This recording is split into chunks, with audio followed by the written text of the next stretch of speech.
오늘 본문은 느헤미야가 성전을 건축하면서 완공하기 전에 일어났던 그러한 일이죠. 우리는 성경을 통해서 이 느헤미야가 예루살렘 성벽 외곽을 중수를 시작한 지 52일 만에 성벽의 외곽을 다 중수했다는 것을 알고 있습니다. 그리고 그 중수하기 전에 있었던 중간에 일어났던 사건을 함께 좀 보려고 합니다. 이스라엘 백성들에게 잊어버리면 안 되는 신앙의 큰 고비고비마다 그 고비를 잘 넘기게 했던 많은 믿음의 이 선배들이 있죠. 그런데 그들에게 정말로 잃어버리면 안 되는 중요한 사람들 중에 두 사람이 있습니다. 하나는 에스라라는 사람이고요. 또 하나는 오늘 본문에 등장하는 느헤미야입니다. 에스라의 별명은 학사입니다. 그는 모세오경을 가지고 가서 그것을 다시 한번 다듬고 부족한 부분들을 채워서 지금 우리가 보는 모세오경, 창세기, 출애굽기, 레위기, 민수기, 신명기를 지금의 글로, 지금의 모양으로 잘 다듬었던 그러한 학사입니다. 그리고 이스라엘 백성들은 이 에스라가 포로기 때에 이방 나라에서 자신들에게 다시 전해주었던 이 모세오경, 하나님의 말씀을 가지고 그들이 마음에 소망을 품으면서 약속의 말씀이 분명히 이렇게 있지 아니한가, 우리가 이 하나님의 말씀을 붙들고 다시 약속의 땅으로 돌아가기를 소원하고 지금의 어려움과 힘듦을 잘 견디자라고 했던 그러한 귀하고 복된 믿음의 선진입니다.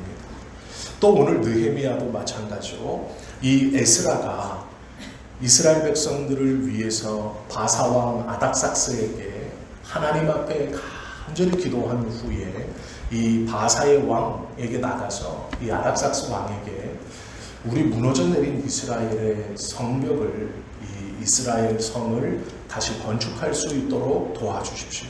우리는 당신에게 반란을 일으키거나 독립하려는 마음이 아니라 우리 민족의 상징과도 같은 저 성을 왕께서 다시 수리할 수 있게 해주신다면 우리는 왕께 감사하며 진심으로 당신에게 복종하겠습니다. 이렇게 건의했습니다. 아닥삭스 왕은 친화 정책을 폈던 왕입니다. 이방인들의 신도 인정해주고 그 이방 나라들의 문화나 전통, 관습, 종교도 다 포용했던 그런 왕이었습니다.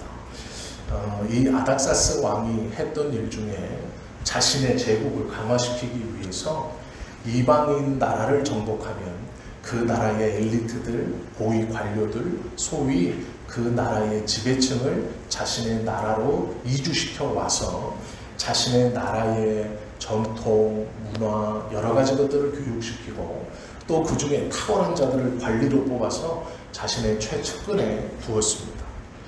이렇게 융화 정책과 친화 정책을 펼치던 아닥삭스 왕에게 에스라가 건의했고 그 아닥삭스의 건의로 말미암아 이 예루살렘 중건이 다시 시작됩니다.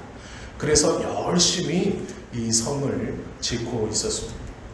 그 공사에 동원되기 위해서 많은 이스라엘 사람들이 다시 예루살렘으로 돌아왔고 그곳에서 자신의 조상들이 거했던 그 성, 하나님이 약속으로 주셨던 그 성을 이제 다시 쌓기 위해서 열심히 노력하고 그 성을 수축하기 시작했습니다. 이스라엘 밑에 사마리아라는 도시가 있습니다.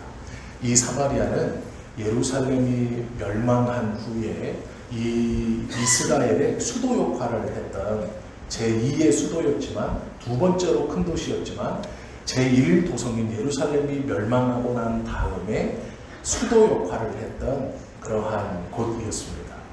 이 사마리아 총독에게 예루살렘이 다시 중건된다라는 소식이 들립니다. 그때 이 총독은 위기감을 느꼈습니다. 왜 그러냐면 원래 이 이스라엘에서 제1도시가 예루살렘이었고 사마리아는 두 번째 도시였습니다. 제1도시가 망함으로 말미암아 자신이 이 이스라엘 전역에 대한 통치권과 이스라엘 전역에서 가장 큰 권세를 휘두르고 있었습니다. 그런데 이제 이스라엘이 중건될 것이고, 그러면 거기에도 이스라엘의 총독이 파견될 겁니다. 그러면 그 전역에서 가장 영향력이 강대했던 자기는 이스라엘의 총독에게 눌려서 두 번째, 자신이 누리던 것을 빼앗기고 두 번째로 밀려날지도 모른다라는 생각을 가지고 있었습니다. 그래서 이 사마리아 총독이 아닥삭스 왕에게 편지를 보냅니다. 계속해서 투서를 집어넣습니다. 그게 무엇이냐면, 이스라엘 백성들이 예루살렘 성을 준공하는 이유는 당신, 즉 바사 왕 바사의 제국에서 떨어져 나가려고입니다. 즉 그들이 반란을 깨하기 위해서 성을 준공하고 있습니다. 유대민족이 반역을 위해서 이 성을 준수합니다. 이렇게 말했죠. 아닥사스는 계속해서 그 편지가 들어오는 것을 보고 예루살렘 성전의 준공을 정지시킵니다. 그래서 예루살렘 성전이 준공되지 못하고 멈춰 있었습니다. 성곽이 쌓다가 다시 무너지고 회파되어 가는 도중에 어떤 소식이 들리냐면, 성전을 쌓기에 제일 먼저 달았던 성문, 그것을 이 사마리아 총독이 불을 질러버립니다. 그래서 밖에서 보아도 예루살렘 성이 아주 흉물스럽도록, 그리고 유대인들의 마음속에서 하나님께서 약속한 이 도성이 지어진다라는 것을 완전히 허물기 위해서, 희망을 꺾기 위해서 그 예루살렘 성문을 불살라버립니다. 아침에 일어났더니 폐허만 남았고 잔해만 남았습니다. 그리고 그렇게 된 후에 오랜 시간을 방치됩니다. 예루살렘 성곽이 수축되지 못하고 그 성문이 불탔다는 소식이 느헤미야에게 들립니다. 시간이 오래 지나 느헤미야는 하나님 앞에 간절히 통곡하면서 이렇게 기도했습니다. 그것이 느헤미야 1장 5절부터 7절까지의 내용입니다. 에스라의 건의를 통해서 준수되었던 성벽이 멈추어지고, 사마리아 총독이 성문을 불태워버리고, 또 왕에게 거짓된 공문을 보내서 이스라엘이 반역을 꾀하려고 합니다 라는 투서를 통해 정지시켰던 이 일을 듣고 느헤미야가 하나님 앞에 기도하는 것이 1장 5절부터 7절까지입니다. 이렇게 기도합니다. 이르되 하늘의 하나님 여호와, 크고 두려우신 하나님이여, 주를 사랑하고 주의 계명을 지키는 자에게 언약을 지키시며 긍휼을 베푸시는 주여 간구하나이다. 이제 종이 주의 종들인 이스라엘 자손을 위하여 주야로 기도하오며, 우리 이스라엘 자손이 주께 범죄한 죄들을 자복하오니 주는 귀를 기울이시며 눈을 여시사 종의 기도를 들으시옵소서. 나와 내 아버지의 집이 범죄하여 주를 향하여 크게 악을 행하여 주께서 주의 종 모세에게 명령하신 계명과 율례와 규례를 지키지 아니하였나이다 라고 기도합니다. 회개했다는 것이죠. 그는 하나님 앞에 소원이 있었습니다.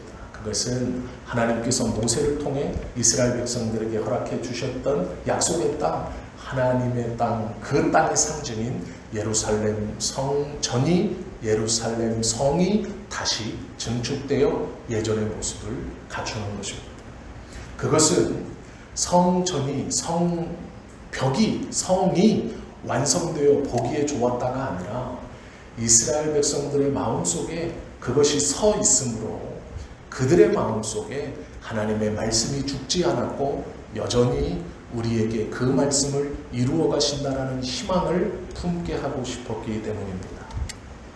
그래서 그는 하나님 앞에 예루살렘 성이 다시 준공될 수 있도록 허락해 주십시오라는 기도와 함께 그 전에 먼저 회개하고 있습니다. 민족의 회개를 하고 있고 자신의 가정과 자신의 아비와 자신의 죄로 그것을 붙들고 회개하고 있다라는 것이죠. 유대 나라는 예수님이 오시기 586년 전에 바벨론에 의해서 멸망당했습니다. 그 이유는 하나님을 멀리하고 도처에 우상을 세우고 그 우상을 섬겼기 때문입니다.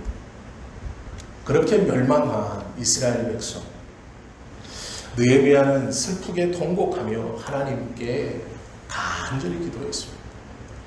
느헤미야는 아닥사스 왕의 총애를 받았던 충성된 신복입니다. 그리고 총독이었습니다. 그가 하나님께 먼저 기도하고 다시 아닥사스 왕에게 부탁합니다. 그리고 하나님은 그 기도를 들으셨고 예루살렘 중건을 다시 허락받았을 뿐 아니라 전권을 가지고 자기가 예루살렘으로 부임합니다. 이제는 멀리서 백성들만을 보내서 성전을 건축하게 하면, 이 성벽을 짓게 하면 다시 사마리아의 총독이 이렇게 저렇게 방해할 것이 뻔하고 그것을 대처할 수 없다는 것을 알고 자신이 직접 가기를 원합니다. 그리하여 위임장을 가지고 친히 예루살렘에 도착합니다. 그리고 나서 이렇게 기도합니다. 내 하나님의 선한 손이 나를 도우심으로 왕이 허락하였다 라고 고백합니다.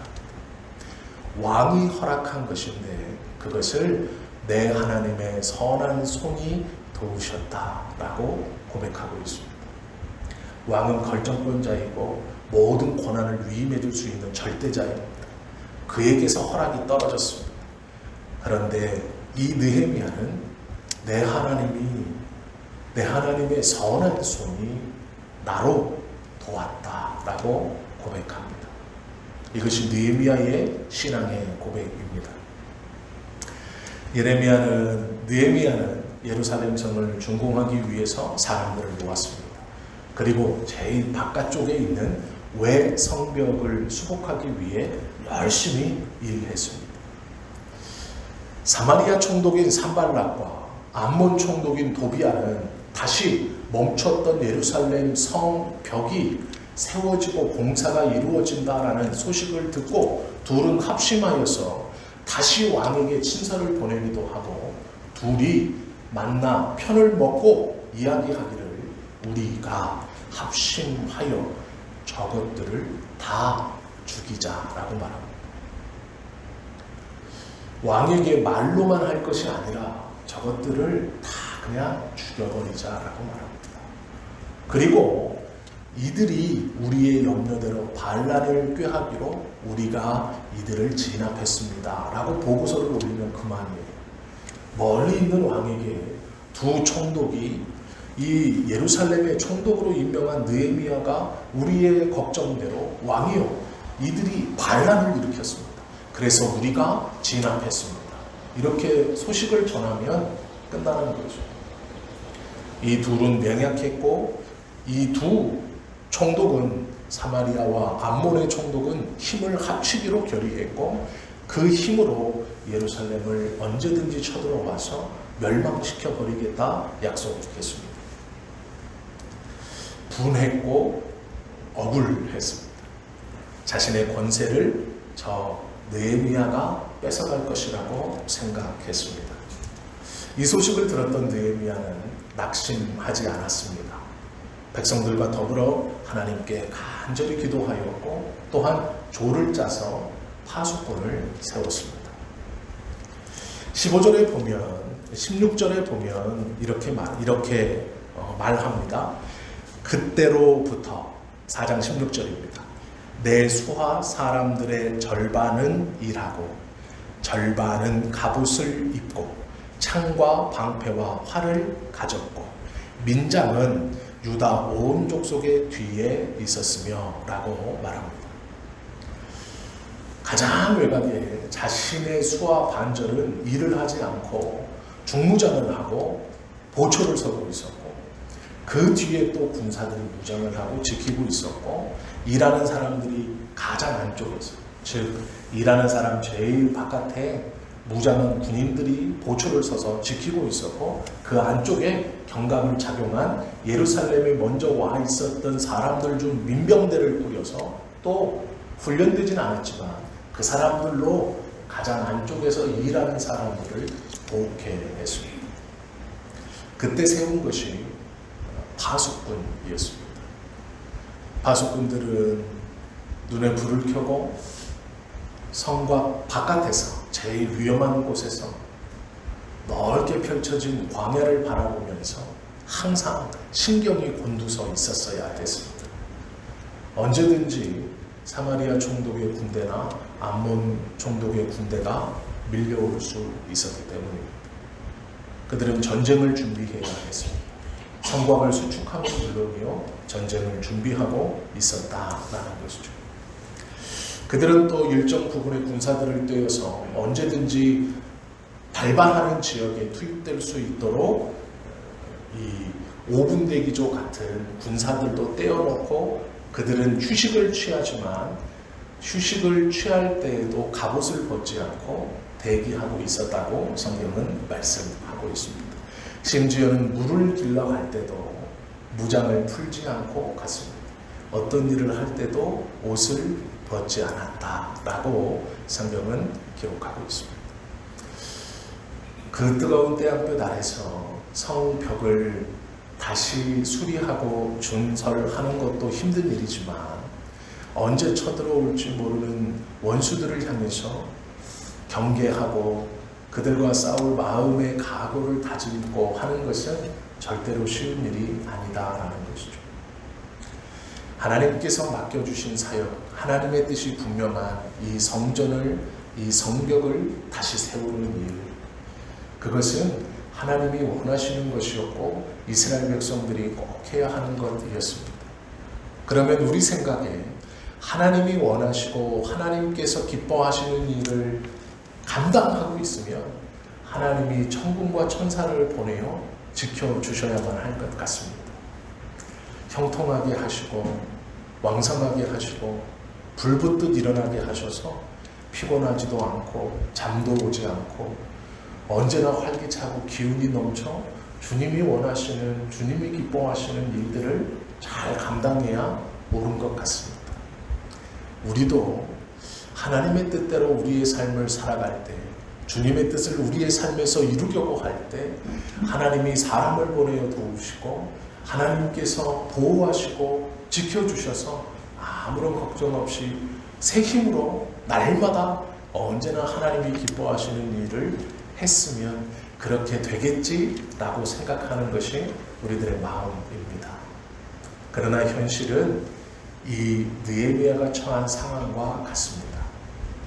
하나님께서 기뻐하는 일을 최선을 다해서 감당합니다. 그것을 소홀히 하지 않습니다.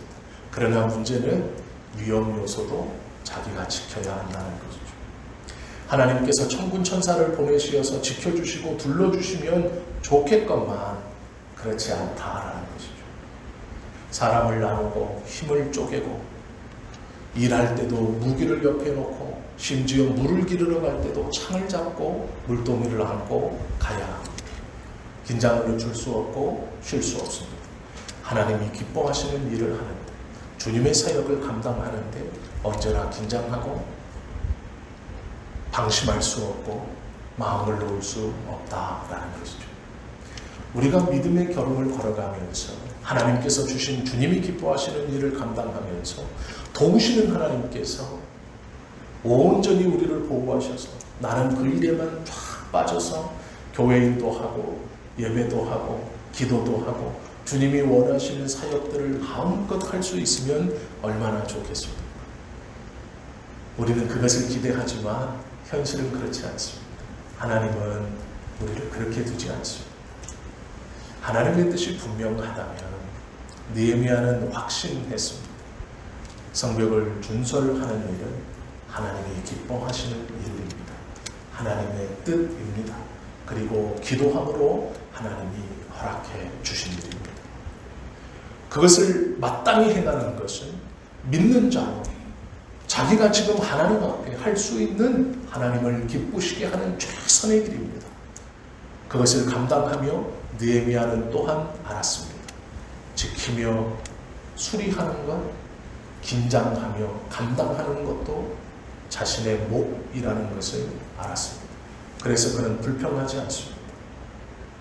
다 달려들어서 준공해도 쉽지 않은 일을 사람을 나누고 무장하며 낮으로 밤으로 보초를 서가며 긴장해가면서 이 일을 감당합니다.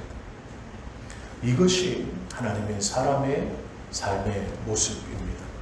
우리는 어쩌면 오해하고 잘못된 생각을 가지고 있을지 모릅니다.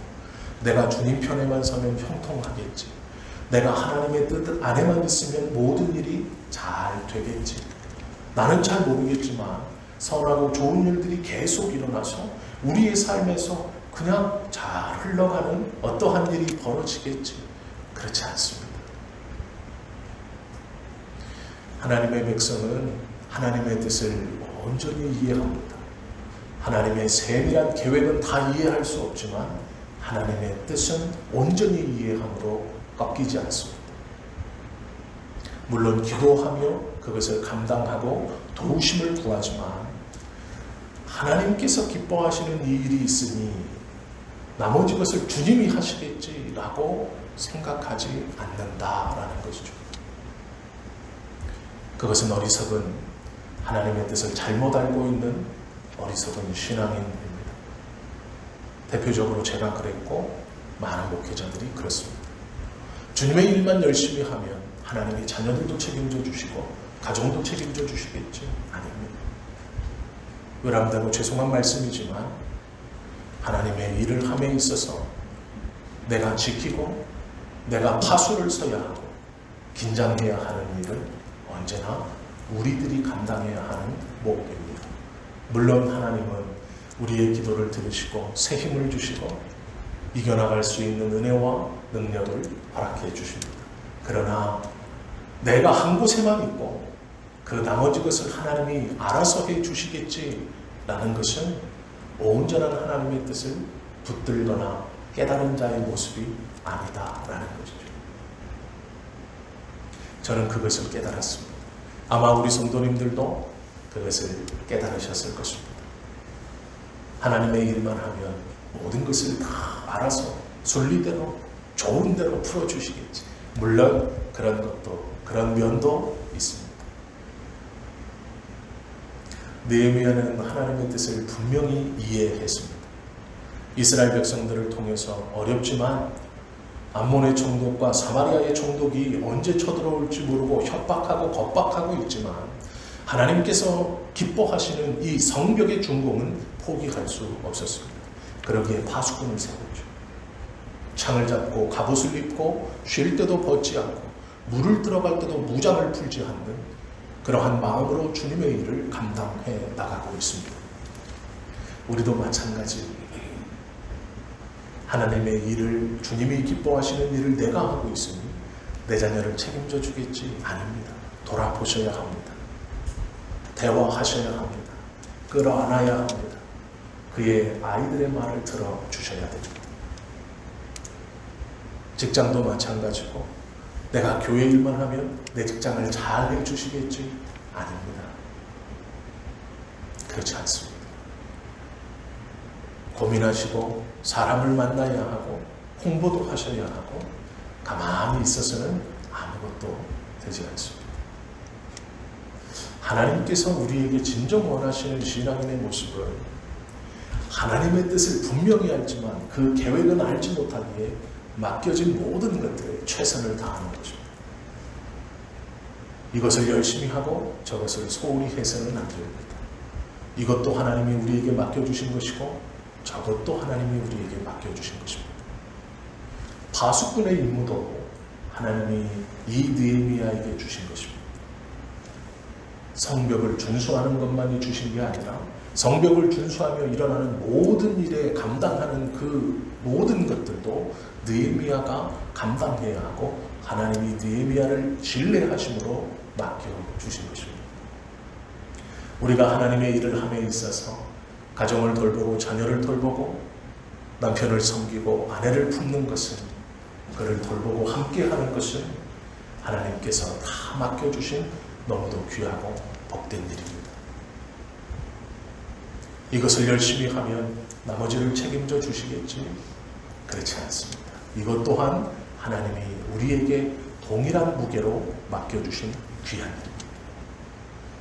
그러기에 가정을 위해서 기도하고 자녀를 위해서 기도하고 사업처들을 위해서 기도하고 삶의 자리들을 위해서 기도해야 하는 것입니다. 하나님의 마음, 하나님의 뜻은 명확합니다. 우리에게 허락해 주신 모든 것들을 잘 감당해 나가는 것입니다. 어떠한 것을 더 특별하게 감당하는 것이 아닌 다 최선을 다하여 감당하는 것입니다. 성곽의 중공의 역사를 52일 만에 해냅니다. 52일 만에 외성벽을 완성했습니다. 얼마나 놀라운 일입니까? 달려들어서 전심으로 52일 만에 끝내놓고 이제 고쳐 서자 하는 게 아닙니다.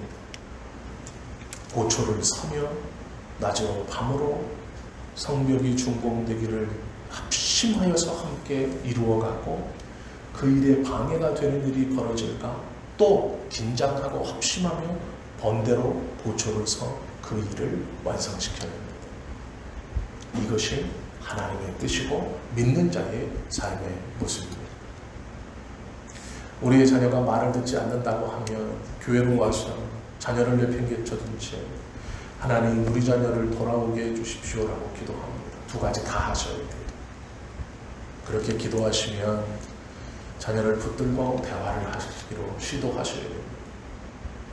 그 아이를 끌어안으시고 포기하시면 안 돼요. 내가 이 일을 하면 삐뚤어진 것처럼 보인 우리 아이를 하나님이 잘 어떻게 돌아오게 해주시겠지. 아니요. 결국은 돌아올 걸 저는 믿지만 그 돌아옴이 너무 길다라는 거죠. 기도하셨다면 붙드셔야 돼요. 대화하셔야 돼요. 눈을 마주쳐야 돼요. 말을 섞으셔야 돼요. 가정도 마찬가지고 직장도 마찬가지고 주님의 일을 하며 형통하기를 기도했다면 머리를 쓰고 하나님이 나에게 허락해 주신 삶의 자리를 지켜가고 그것을 보호하기 위해서 노력하셔야 돼요. 니에미야는 우리에게 그러한 교훈을 주는 귀하고 복된 신앙의 모범입니다. 파수꾼을 세웠고 파수꾼들은 조건이 있습니다. 그들은 항상 깨어 있었어야 합니다. 산발랏 그리고 도비야 사마리아 총독과 암몬의 총독이 언제 쳐들어올지 모릅니다. 벌건 대낮에 올지 어두룩한 저녁에 올지 한밤중에 올지 그들이 언제 군사들을 이끌고 쳐들어올지 모릅니다. 그리하여 파수꾼들은 낮이고 밤이고 눈에 불을 켜고 지키고 있었어야 합니다. 베드로전서 5장의 말씀에 보면 8절 9절은 이런 말씀이 있습니다. 근신하라 깨어라 너희 대적마귀가 오는 사자같이 두루다니며 삼킬 자를 찾나 너희는 믿음을 굳게 하여 저를 대적하라. 근신하고 깨어라 라는 말씀은 졸지 말라라는 것이고 긴장을 놓지 말라라는 것이죠. 이 파수꾼의 첫 번째 조건입니다. 항상 깨어 있어야 한다라는 것이죠. 우리의 삶의 파수를 누가 대신 서주는 게 아닙니다. 내 옆에 있는 믿음의 동기가 나의 대신해서 내 삶의 파수를 다 서주지 않습니다. 내 스스로 서야 합니다. 우리 스스로 깨어있고 긴장을 놓치면 안 되고 졸지 말아야 합니다. 그것이 하나님이 나에게 맡겨주신 우리의 자녀들을 지키고 가정을 지키고 사업의 도전과 교회와 내 신앙을 지키는 첫 번째 조건입니다. 깨어있는 것. 주님의 일을 할 때도 심지어는 쉬는 공간에서도 깨어 있어야 합니다. 그것이 파수꾼의 첫 번째 의미입니다. 성경에 보면 예수님께서 이런 가르침을 주십니다. 한 번 비추임을 받고 비추임을 한 번 받아들이고 믿는 것 같고 하나님이 나의 삶에 계신 것 같고 하나님의 인도함을 부정할 수 없는 어떤 신앙의 체험을 하고 그리해서 나는 확실히 하나님을 믿는다라고 했던 경험이 있습니다. 그런데 한 번 비추임을 받고 거듭나지 못하면 하나님의 뜻을 오해합니다. 언제나 내가 주님께 기도하는 이것을 통해 하나님은 나의 삶을 신비하고 요상한 방법으로 인도해 주시겠지라는 잘못된 믿음입니다. 그러기에 눈앞에서 내 아이들이 내 손을 놓고 멀어져 가도 언젠간 돌아오게 해주시겠지. 내 가정이 무너지고 있어도 언젠간 바로잡아 주시고 세워주시겠지. 나의 새업처들이 허물어져 가고 있어도 하나님이 놀라운 방법으로 한 방에 회복시켜 주시겠지. 그러한 잘못된 생각을 하고 있다라는 것이죠. 우는 사자는 삼킬 것을 찾습니다. 기회를 노리고 있다가 긴장이 풀리고 틈이 보이면 대적원 수마귀는 그것을 물고 삼켜버린다라는 것이죠. 요한일서 9장 말씀에 보면 지나쳐 그리스도 교훈 안에 거하지 아니하는 자마다 하나님을 모시지 못하되 교훈 안에 거하는 이 사람이 아버지와 아들을 모시느니라. 누구든지 이 교훈을 가지지 않고 너희에게 나아가거든 그를 집에 들이지도 말고 인사도 말라. 그에게 인사하는 자는 그 악한 일에 참내하는 자인이니라 말씀합니다. 주님의 뜻을 잘못 알고 이것이 신앙이라고 잘못된 가르침을 허락하는 자는 그 잘못된 일에 참여하는 하나님의 뜻을 곡해하고 왜곡하는 잘못된 자이다라는 것이죠. 우리 성도님들은 이 두 가지를 다 붙들고 가셔야 합니다. 힘들고 어렵지만 하나님 내가 이것만 하면 되지 이것까지 해야 됩니까? 내가 이걸 더 잘할 테니까 이건 하나님이 해 주십시오 라는 것은 안 됩니다. 하나님 나에게 힘을 주셔서 이것도 감당하겠습니다. 두 배로 어렵고 힘이 들지만 그것이 하나님이 우리에게 주신 우리의 믿음의 바운더리입니다. 어떠한 것도 제외해서는 안 되죠. 사람이 큰 어려움을 당하는 것은 모두 방심해서가 아니라 한순간입니다. 운전을 하다 보면 한순간 실수로 사고가 납니다. 계속해서 방심하는 게 아닙니다. 잘 지키고 선도 잘 지키고 신호도 잘 지키고 속도도 잘 지키고 하다가도 어느 순간 잠깐의 실수로 사고가 나는 것이죠.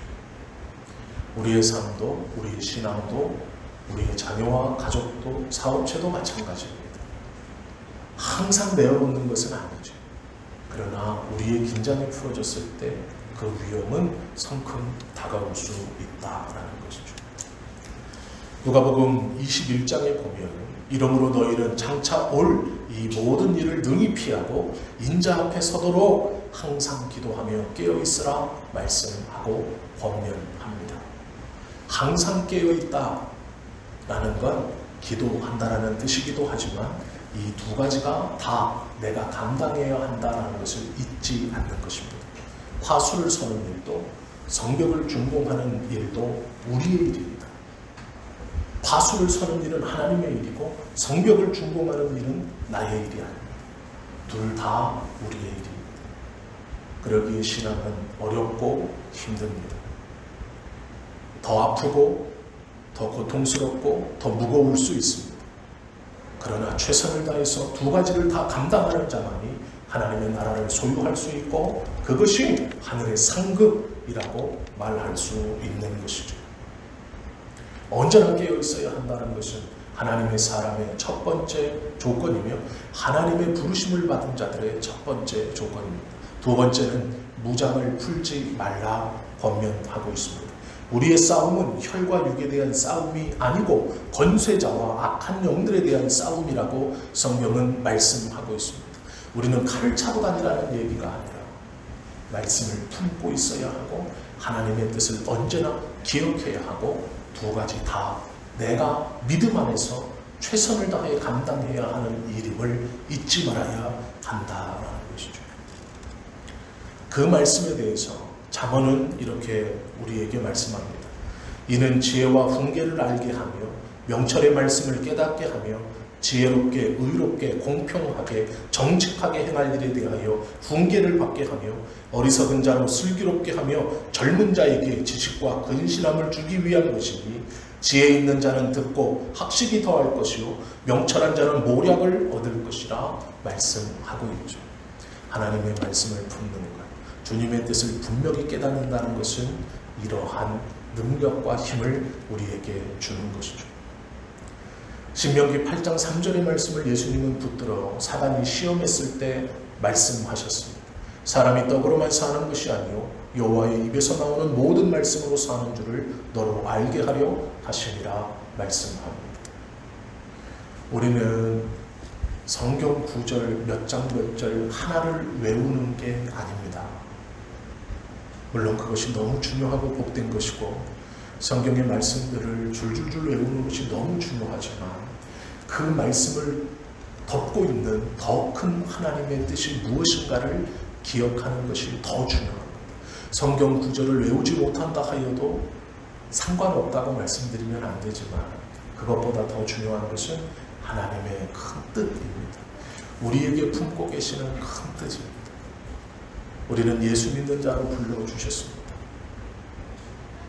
주의해서 잘 들으십시오. 걸러 들으셔야 됩니다. 이 말 속에는 뜻이 있습니다. 하나님께서 우리를 불러주신 어떤 목적을 위해 살아가는 게 아닙니다. 이미 우리는 이 땅에 태어난 것만으로 우리의 목적은 다 이루어진 것입니다. 더 무엇을 이루려고 하지 않으셔도 됩니다. 하나님은 예수 믿는 자로 우리를 이 땅에 태어나게 하셨습니다. 그것으로 우리의 목적은 다 이룬 것입니다. 아둥바둥 살지 마십시오. 우리가 이루어야 가는 거룩한 하나님의 뜻은 우리의 삶의 목적이 아닙니다. 그 목적을 이루신 하나님, 그 목적을 우리에게 이미 이루어주셨기 때문에 그 목적에 맞는 합당한 길을 가는 것뿐입니다. 길을 쓰고 가는 길이 아니고 당연히 가는 길이에요. 하나님께서 우리를 이 땅에 내신 것으로 예수 믿게 하신 것으로 우리가 이 땅에 나온 모든 목적은 다 이루었습니다. 그러기에 하나님 앞에서 또 다른 비전과 목적을 위해서 뛰어가는 게 아닙니다. 우리는 태어남으로 그 목적을 이미 이루었습니다. 다 성공하신 분들입니다. 목적을 다 이루셨어요.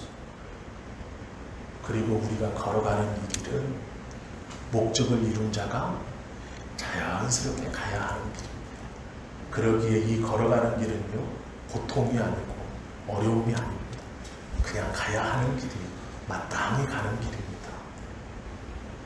그 길에 주님과 동행하면 당연하죠.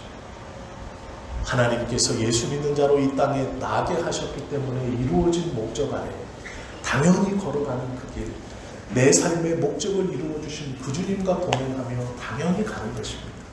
슬플 때도 그러기에 당연히 동행하시고, 기쁠 때도 그러기에 당연히 동행하시고, 어렵고 힘든 순간에도 당연히 동행하시는 것입니다. 그 동행하심을 의심하지 마십시오. 내가 무엇을 이루어야 하나님이 그때서 나와 동행하시겠지? 내가 이것을 이뤄놓고 죽어야 천국에 가겠지? 내가 이만큼을 이루어야 내 자식이 복을 받겠지? 아니요. 그렇지 않습니다. 예수 그리스도를 믿는 것으로 우리의 목적은 이미 달성됐습니다. 더 아둥바둥하지 않으셔도 됩니다. 그 예수 믿는 것조차 우리 아둥바둥으로 된 것도 아닙니다.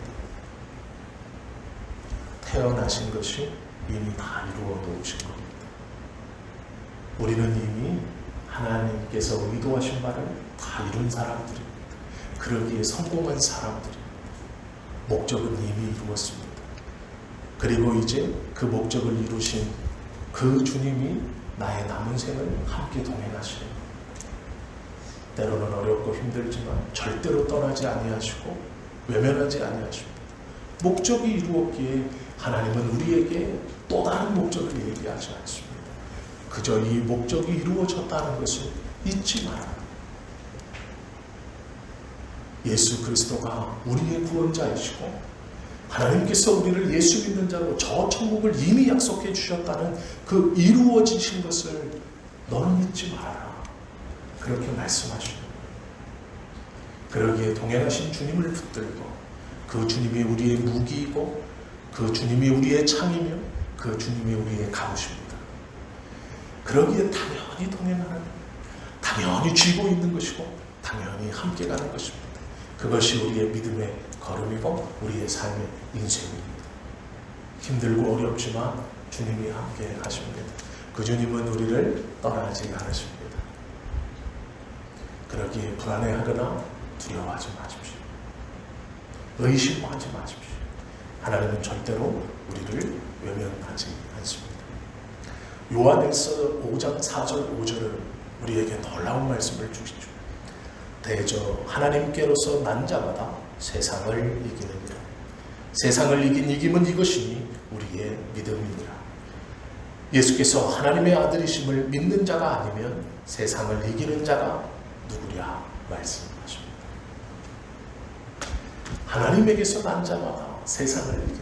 우리는 이미 하나님께 태어난 자들이고 예수 그리스도를 믿음으로 하나님의 목적을 이루어낸 승리자들입니다.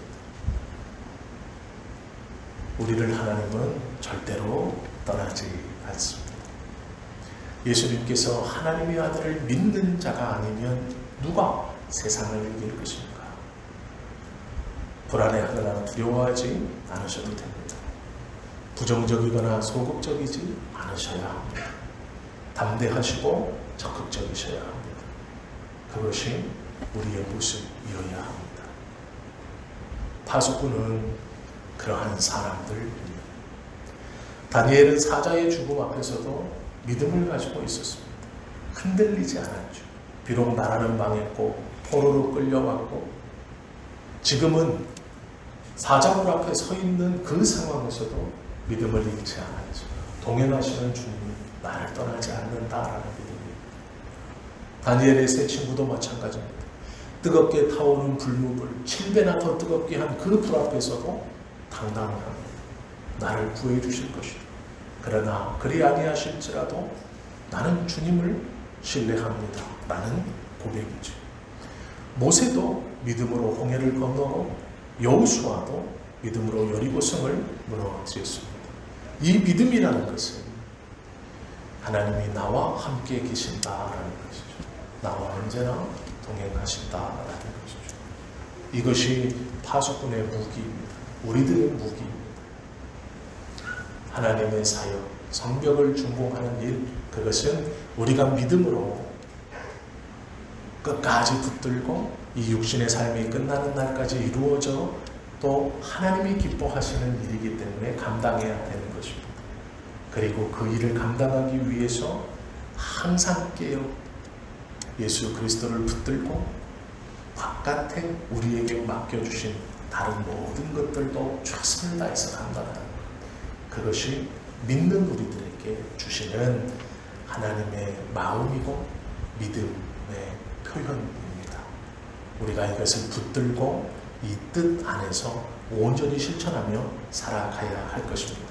하나도 포기할 수 없습니다. 포기하시면 안 됩니다. 모두 다 감당하실 수 있습니다. 포기하고 싶은 순간이 있을지 모릅니다. 그러나 주님이 함께 하시고 당연히 걸어가는 길이라는 것을 기억하시고 잘 감당하시는 우리 모두가 되실 수 있기를. 그리하여 느헤미야처럼 그 일이 다 완공된 후에 하나님 앞에 기쁨으로 감사함으로 예배드리는 우리의 삶이 될 수 있기를 예수님의 이름으로 축원합니다. 기도드립니다.